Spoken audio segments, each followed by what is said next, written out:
नमस्कार दोस्तों, मैं हूं धनेंद्र धनुका।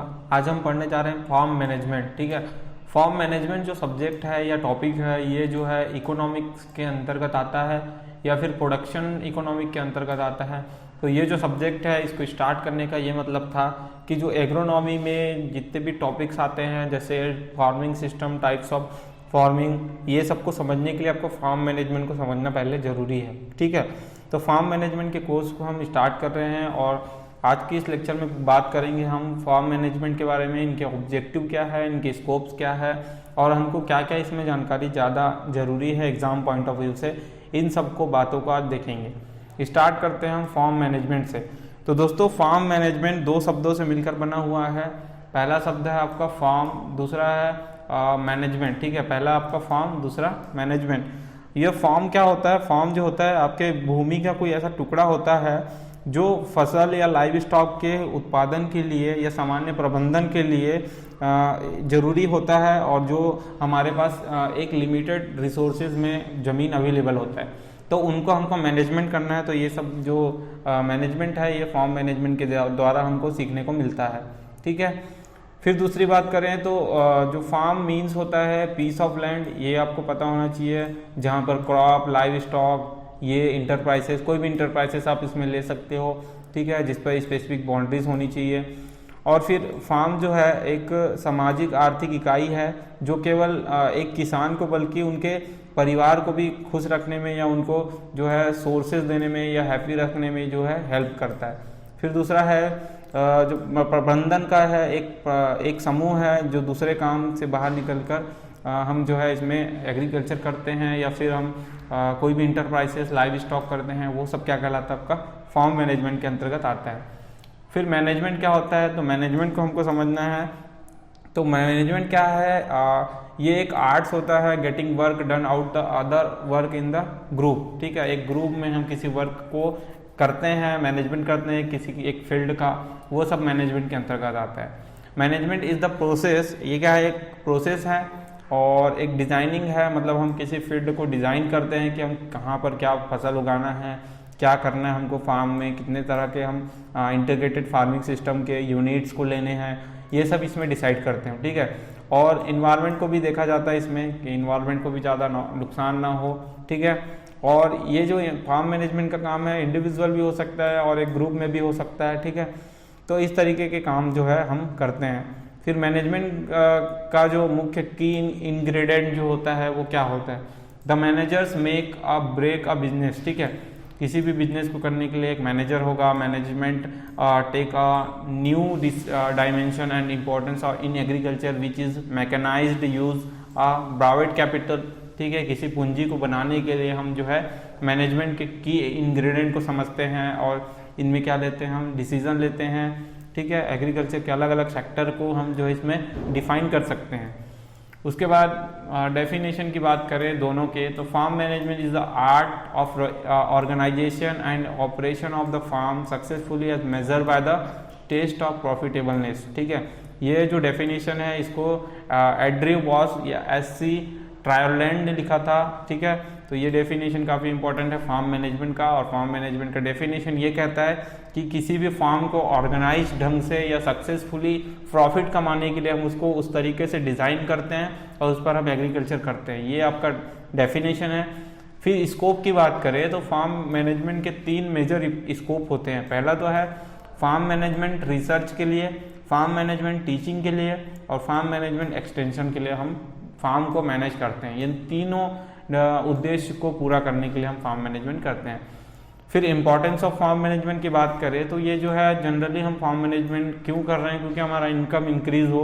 अगर हम कोई काम को अच्छे ढंग से करेंगे तो उसमें ज़रूर हमको प्रॉफिट मिलेगा। इस काम के लिए हम फार्म मैनेजमेंट करते हैं।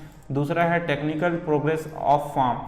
फार्म का जो टेक्निकल प्रोग्रेस है, मतलब वहाँ पे क्या क्या टेक्निक यूज़ हो रही है, जैसे पुरानी टेक्निक को छोड़ करके नई टेक्निक यूज़ हो रही है, ये सब जो है टेक्निकल प्रोग्रेस के अंतर्गत आता है।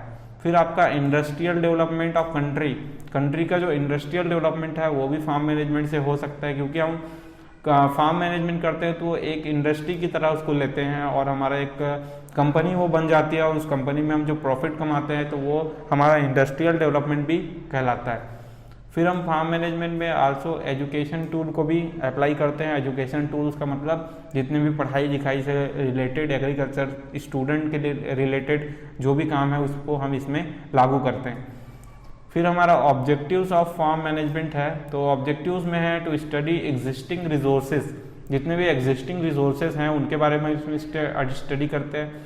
दूसरा है outline condition for profit maximisation, profit को कैसे बढ़ा सकें, कैसे मैक्सिमाइज कर सकें, इसके बारे में हम इसमें ऑब्जेक्टिव लेते हैं और यही ऑब्जेक्टिव के साथ में हम किसी भी फार्म को मैनेज करते हैं।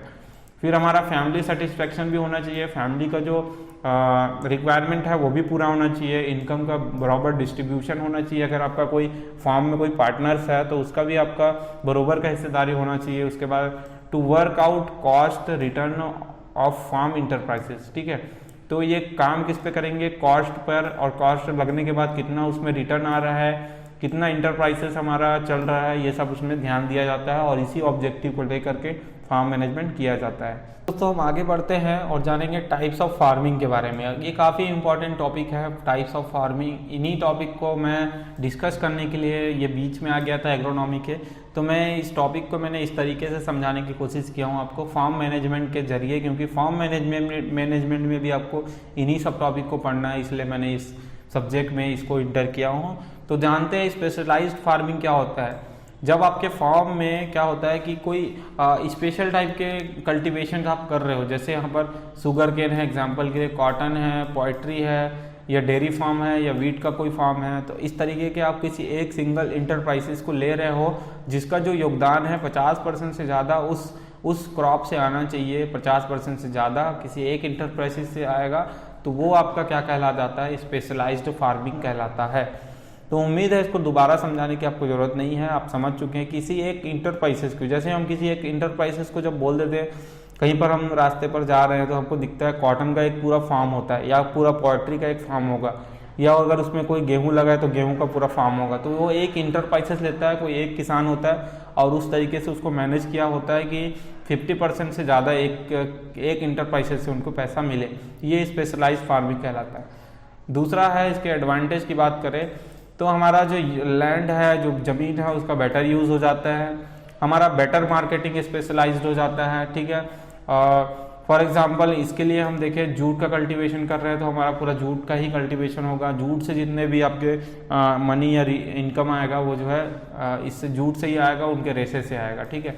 फिर better marketing specialisation allow the better assembling, grading, processing, storing या फिर ट्रांसपोर्टिंग, फाइनेंसिंग जो प्रोड्यूस होते हैं वो जो है बेटर मार्केटिंग स्पेशलाइजेशन के अंतर्गत आता है। फिर बेटर मैनेजमेंट भी होता है हमारा, तो बेटर मैनेजमेंट में हम जितने भी इंटरप्राइजेस लेते हैं उनको हम क्या करते हैं, उनके वेस्ट को भी बेटर मैनेजमेंट करते हैं, उनके जितने भी प्रोडक्ट है बनते हैं उनको भी हम मैनेज करते हैं। फिर हमारा less equipment and labour are needed, a fruit farmers need only special machinery and comparative less labour for the raising fruits, ठीक है।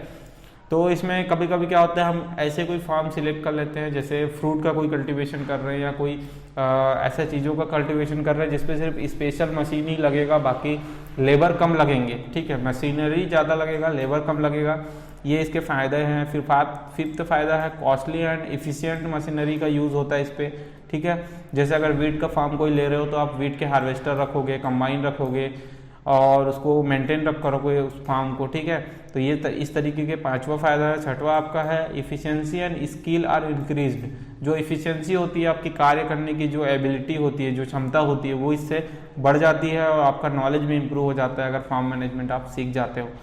फिर आप हर साल जो है फार्म मैनेजमेंट अच्छी तरीके से कर सकते हो। सातवां है economical to maintain costly machinery, ठीक है। कॉस्टली मशीनरी को अच्छे से मेंटेन रखना है क्योंकि आपको हर साल बड़े फार्म में ये मशीनरी का यूज़ करना है, तो आपको जाहिर सी बात है आपको मैनेजमेंट करना पड़ेगा।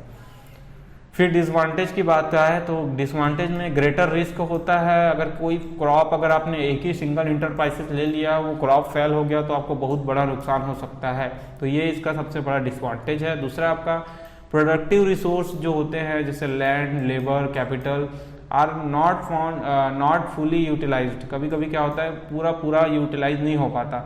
अगर आपका पैसा ज़्यादा लग रहा है तो वहाँ पर लैंड कम लगेगा, लेबर ज़्यादा लग रहा है तो ये सब चीज़ें डिक्रीज हो जाएगी। ऐसा कुछ जो कर्व होता है ये ऊपर नीचे होता है, ठीक है।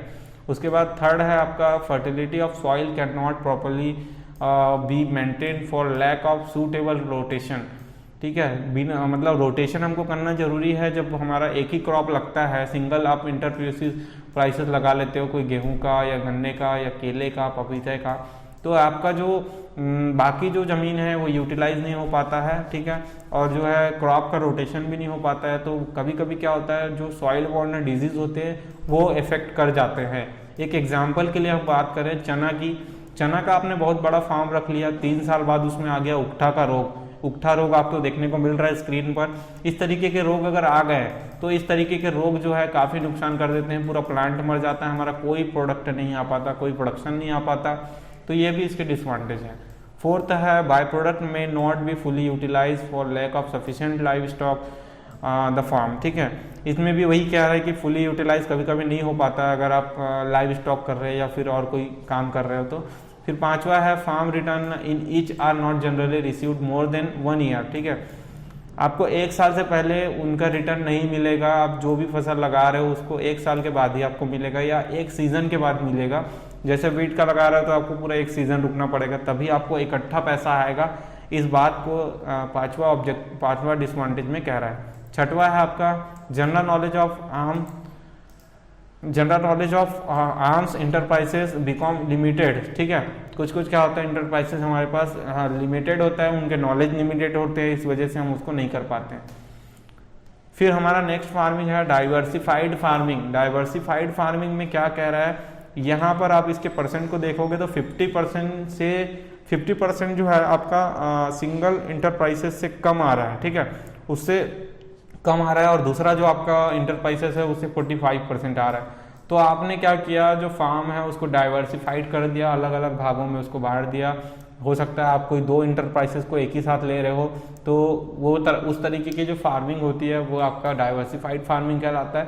इस फार्मिंग में सबसे बड़ा इम्पॉर्टेंट फ़ायदा ये है कि आपका जो स्पेशलाइज फार्मिंग में जो डिसएडवांटेज होता है ना कि कोई क्रॉप है, अगर वो किसी मौसम के इफेक्ट से या फिर किसी डिजास्टर से लॉस हो गया, तो इस इंटरप्राइजेस में आपको या इस फार्मिंग सिस्टम में आपको फ़ायदा हो सकता है कि आप क्या करोगे, आप करोगे दोनों जो इंटरप्राइजेस है उसका 50-50% जो है आपको मिल जाएगा। अगर एक लॉस हो गया तो एक का तो मिलना ही मिलना है। ठीक है, फिर उसके एडवांटेज बात करें तो better utilisation of productive resource, reduction of risk का रिडक्शन कम होता है, जैसे अभी मैंने पहले ही बताया।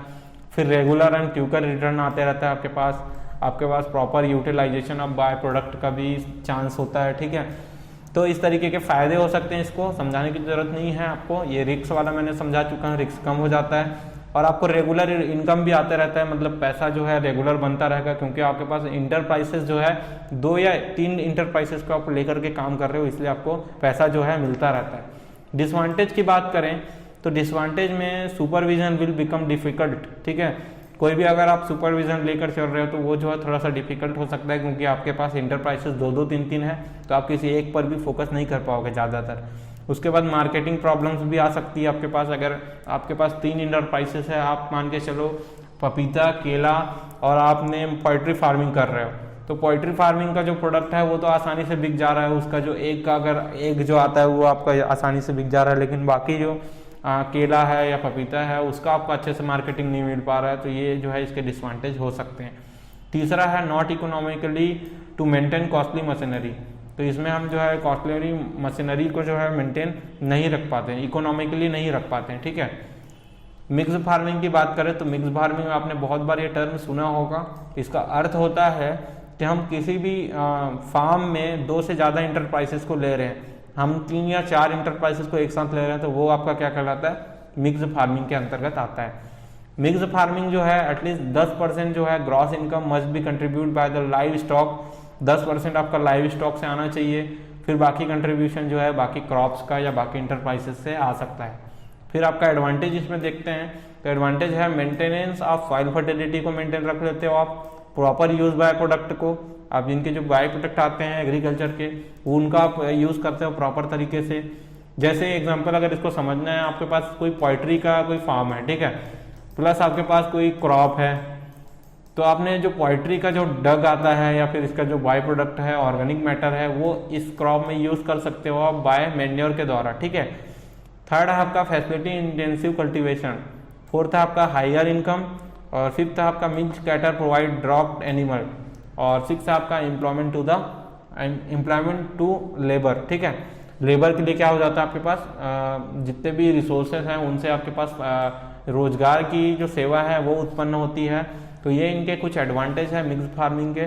उसके बाद हम देखेंगे रेंचिंग, हमारा चौथे तरीके का फार्मिंग है। रेंचिंग में हम क्या करते हैं, ग्रेजिंग ऑफ एनिमल के लिए हम चारा लगाते हैं। एनिमल की जो चारागाह होता है, आपको इमेज में देखने को मिल रहा है, उस तरीके के जो चारागाह बनाने के लिए हम रेंचिंग करते हैं। रेंचिंग में हम फॉडर क्रॉप को लगाते हैं या चारे वाली फसलें को लगाते हैं। और चारे वाली फसलें के एग्जाम्पल जो है वो आपको पता होना चाहिए, जैसे बरसीम, लूसन या फिर कोई भी वेजिटेटिव पार्ट्स वाले, जैसे मक्के को भी लगा लेते हैं, ज्वार को भी लगा लेते हैं। तो इस तरीके से आप रेंचिंग कर सकते हो। और इसमें जो है ज़्यादातर हम उसको उतना इफेक्टिवली क्रॉप प्रोडक्शन नहीं करते हैं, क्योंकि हमको सिर्फ चारे से मतलब है, हमको वेजिटेटिव पार्ट से मतलब होता है। ड्राई फार्मिंग जो होता है, ड्राई फार्मिंग में हमको ये ध्यान रखना है कि इसमें जो है 750 mm जो है इससे कम वर्षा होने वाली क्षेत्रों पे ड्राई फार्मिंग किया जाता है। ड्राई फार्मिंग में फेलियर का चांसेस भी ज़्यादा होता है, क्योंकि आपके जो बहुत सारे इन्वायरमेंटल फैक्टर्स होते हैं उसमें अगर आपका सूखा पड़ गया या कुछ हो गया तो ये आपका इसमें डिसवांटेज है। फिर नेक्स्ट आता है आपका dry land farming. Dry land farming में मोर देन 75 mm से वर्षा ज़्यादा होनी चाहिए, मॉइस्चर कंजर्वेशन का आपके पास प्रॉपर साधन होना चाहिए। ये सब जो है ड्राई लैंड फार्मिंग में होता है। फिर थर्ड है आपका रेनफेड फार्मिंग। रेनफेड फार्मिंग में आपका 1150 mm जो है वर्षा लगभग होना चाहिए, इससे ज़्यादा होना चाहिए, है ना। इस तरीके के जो फार्मिंग है रेनफेड फार्मिंग कहलाता है। जैसे हम जनरली हमारे क्षेत्रों में रेनफेड फार्मिंग होता है, जिस पर हम वर्षा पर आधारित होते हैं। वर्षा अगर होगी तब हम क्रॉप प्रोडक्शन अच्छे से ले पाएंगे। उसके बाद नेक्स्ट है फैक्टर्स। तो ये जितने भी फार्मिंग सिस्टम हमने बताए, टाइप्स ऑफ फार्मिंग, उनको कुछ फैक्टर्स है वो इनको डिक्रीज करता है या इनके प्रोडक्शन को डिक्रीज करता है। वो फैक्टर्स कुछ इस तरीके से है, क्लाइमेट, सॉइल या टोपोग्राफी, ठीक है। ये फिजिकल फैक्टर्स के अंतर्गत आते हैं। उसके बाद दूसरा है आपका इकोनॉमिकल फैक्टर्स। इकोनॉमिकल जो फैक्टर्स होते हैं ये जाहिर सी बात है पैसे से या अर्थ से रिलेटेड होगा। तो इसके अंतर्गत आता है मार्केटिंग कॉस्ट। आपका जो है ये भी थोड़ा सा डिफर करता है, कभी कभी हमको मार्केटिंग कॉस्ट अच्छे से नहीं मिल पाता, तो ये फैक्टर जो है काफ़ी अफेक्ट कर देता है हमको। दूसरा है रिलेटिव प्रॉफिटेबिलिटी ऑफ इंटरप्राइजेस। हम क्या करते हैं, कोई भी इंटरप्राइजेस से हम रिलेटिव प्रॉफिट नहीं ले पाते हैं कभी कभी, तो ये इसके इकोनॉमिक फैक्टर्स हैं। थर्ड है आपका अवेलेबिलिटी ऑफ कैपिटल।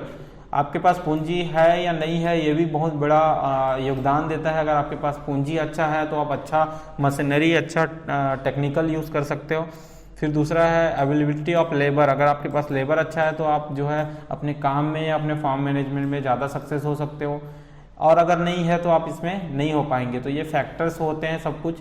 ये पांचवा जो आपका फैक्टर है लैंड वैल्यूज। आपकी जो भूमि है उसका कितना वैल्यू है, क्या उसमें अच्छा प्रोडक्शन आता है या नहीं आता है, अगर आता भी है तो किस चीज़ का प्रोडक्शन आता है, क्योंकि हर जमीन या हर लैंड जो है किसी एक इंटरप्राइजेस को अच्छे से प्रोड्यूस नहीं कर पाता, ठीक है। तो ये आपको ध्यान रखना है। छठवा आपका आता है competition between enterprises, personal like dislike of farmer, ठीक है। तो इसमें क्या होता है, कंपटीशन हो जाता है बिटवीन इंटरप्राइजेस के बीच में। जैसे मैंने पहले भी एग्जांपल दिया, दो इंटरप्राइजेस को आप एक साथ लगाओगे तो आप इस तरीके से एक काम पे फोकस नहीं करोगे, तो आपको ये क्या करेगा, कंपटीशन करेगा एक दूसरे से, और आपको कहीं ना कहीं नुकसान हो सकता है। फिर उसके बाद सातवां है फार्मर की जो है पर्सनल लाइक और डिसलाइक होती हैं, वो किसी चीज़ को पसंद करता है, किसी को नहीं करता है। तो ये भी फैक्टर जो है काफ़ी हद तक के इफेक्ट करता है हमारे फार्मिंग सिस्टम को। उसके बाद दोस्तों हम नेक्स्ट क्लास में बात करेंगे सिस्टम ऑफ फार्मिंग के बारे में। आज का जो हमारा लेक्चर है factor of types of farming के बारे में हो गया, ठीक है। इनके फैक्टर जाने हमने, या कितने टाइप्स ऑफ फार्मिंग होते हैं इसको जाना हमने। उम्मीद है आपको ये लेक्चर पसंद आया होगा। तो आपको अगर लेक्चर समझ आया तो आप वीडियो को लाइक करें। अगर आप चैनल में मेरे पहली बार आए हैं तो चैनल को सब्सक्राइब करें, बेल आइकन को ऑल्सो क्लिक करें ताकि आपको लेटेस्ट नोटिफिकेशन अपडेट मिलता रहे। दोस्तों इस वीडियो में पढ़ाए गए सारे लेक्चर PDF नोट्स आपको dhanukaagri.com में मिलेंगे। कॉम्पिटिटिव बुक हो गया, ICAR JRF CET के YouTube videos, articles, agriculture notes, PDF, PPT, handwriting notes and notification. आप हमें सोशल मीडिया पर भी फॉलो कर सकते हैं, जैसे हमारा लिंक है टेलीग्राम के लिए Indian agriculture student group, and Facebook group में आपको ICAR JRF plant science Indian agriculture. Instagram page पर आप हमें फॉलो कर सकते हैं, धनुका एग्रीकल्चर के नाम से हमारा पेज है।